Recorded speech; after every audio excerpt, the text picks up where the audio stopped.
Nous revoici sur le plateau télé officiel du MEDEF pour cette deuxième journée des rencontres des entrepreneurs de France. On va tout de suite parler d'innovation avec mes deux invités. À ma droite, Didier Patry, vous représentez France Brevet, et donc voilà, un acteur essentiel qui accompagne tous les innovateurs de France. À ma gauche, Mélanie Marcel, vous avez fondé Open Innovation, donc, qui est un moyen voilà, de faire émerger en toute transparence, en toute liberté, l'innovation chez les entrepreneurs.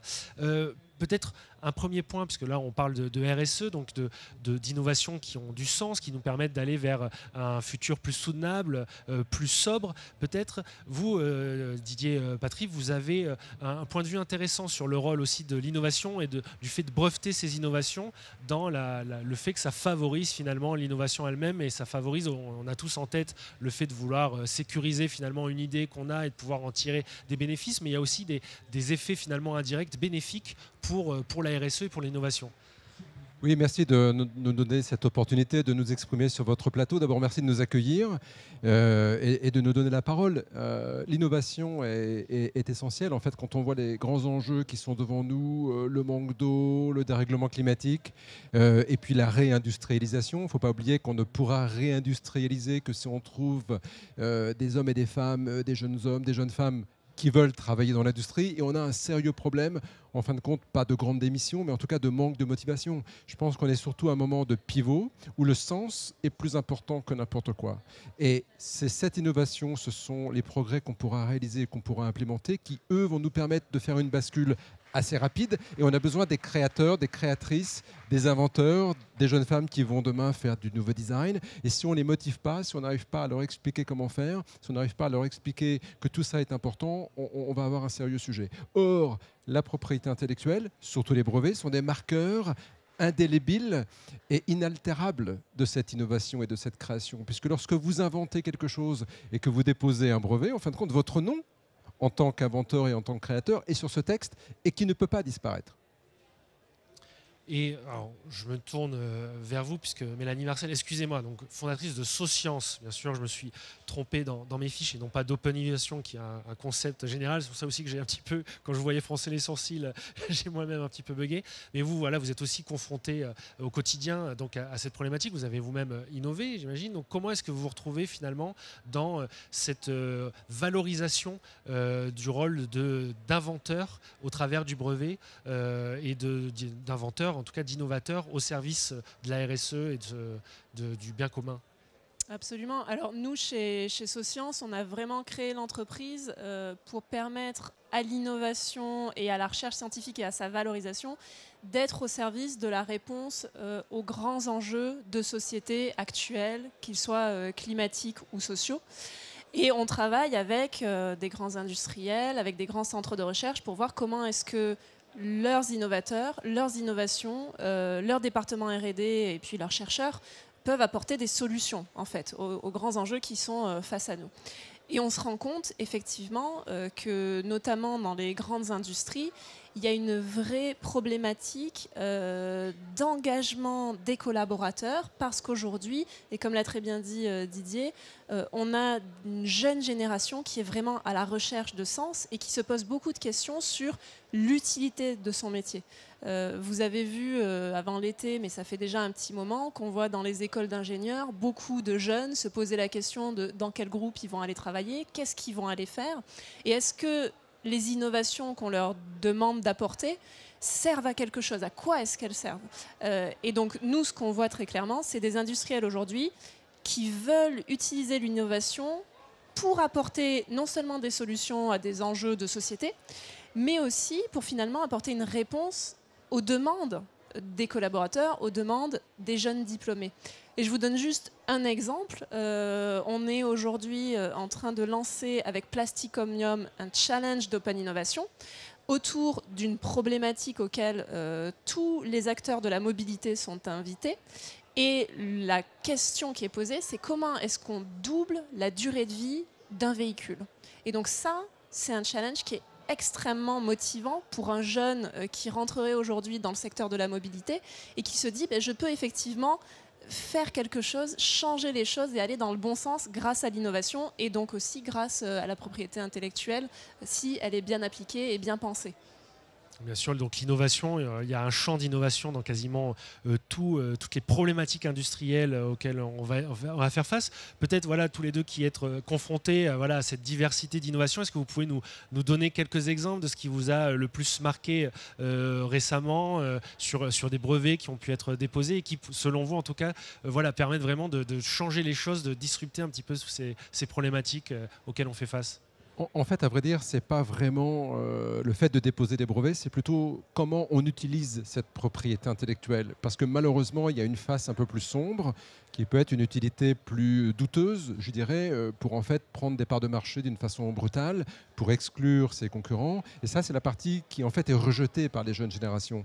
Par contre, ce qu'il faut expliquer, c'est que la propriété intellectuelle et les brevets aident les entreprises vertueuses. Nous, on accompagne des startups, on accompagne des PME. Une, entre autres, qu'on accompagne beaucoup en ce moment, qui s'appelle Elicit Plante. C'est une startup qui est basée dans la région d'Angoulême, implantée sur une ferme de 800 hectares. Et le produit qu'ils ont développé, c'est à base de phytostérol et c'est ce qui nous permettra de favoriser la croissance notamment des oléoprotéagineux, donc entre autres en France du soja, et leur permettre de résister au stress hydrique, donc au manque d'eau. Ce qui veut dire que demain, grâce à des produits comme ça, on peut nourrir la planète, ce qui est quand même assez significatif. Eh bien, ces gens vont utiliser les brevets et la propriété intellectuelle pour être en mesure d'établir des collaborations avec des grandes entreprises et de compter et de peser et d'avoir le levier nécessaire qu'il faut pour, quelque part, avoir le droit de citer et avoir une collaboration qui est, je dirais, équilibrée, ce qui peut ne pas être le cas dans une relation entre une petite entreprise, une start-up et un grand groupe industriel. On voit bien qu'à ce moment-là, la propriété intellectuelle est un levier qui va aider une entreprise vertueuse. Donc, la collaboratrice, la jeune ingénieure ou le jeune ingénieur qui travaille dans cette entreprise se retrouve dans ce schéma. Il faut qu'ils se retrouvent dans un schéma qui correspond à un sens et qui leur dit « mais moi, je vais aider mon entreprise demain à alimenter la planète, à faire qu'on puisse trouver des protéines et qu'on fasse qu'en fin de compte, les plantes puissent résister au manque d'eau ». Voilà la mécanique. Ce n'est pas donc le brevet en soi, c'est l'utilisation qu'on en fait, c'est la conception et c'est le schéma économique et le schéma transactionnel qu'il y a derrière et comment on l'utilise. Donc c'est un contexte bien sûr qui est favorable à l'innovation. Le brevet est un élément de ce contexte. Et peut-être voilà pour renforcer encore le rôle du brevet dans cette dynamique, pour pousser encore plus des innovateurs aussi à se demander ce qu'ils vont pouvoir aller trouver comme idée qui permet justement d'aller alimenter la RSE des entreprises. Qu'est-ce qui pourrait être fait pour faire évoluer justement dans voilà, la façon de comment dire, déposer les brevets, ou en tout cas dans le brevet en lui-même? Qu'est-ce qui pourrait être fait pour favoriser encore plus ce rôle du brevet?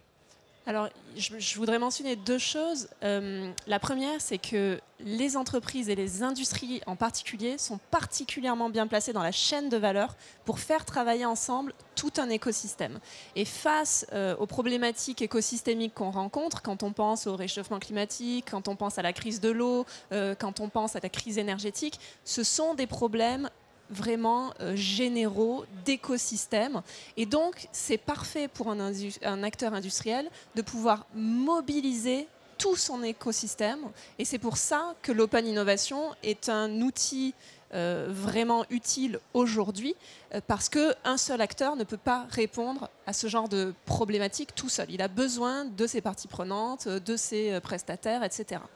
La deuxième chose qui est intéressante et qu'on est en train de mettre en œuvre avec France Brevet, c'est que, comme ça a été très bien dit par Didier, la simple mesure ou le simple comptage du nombre de brevets ne vous donne pas d'indication sur l'impact qu'a votre innovation.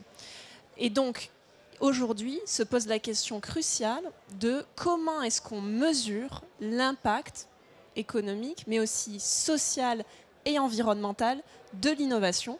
Et donc on monte un groupe de travail ensemble avec France Brevet, avec le mouvement Impact France, avec d'autres qu'on invite à nous rejoindre pour travailler ensemble sur ces nouveaux indicateurs pour une innovation de la transition et une innovation finalement dont on a besoin aujourd'hui mais qui est là pour le monde de demain.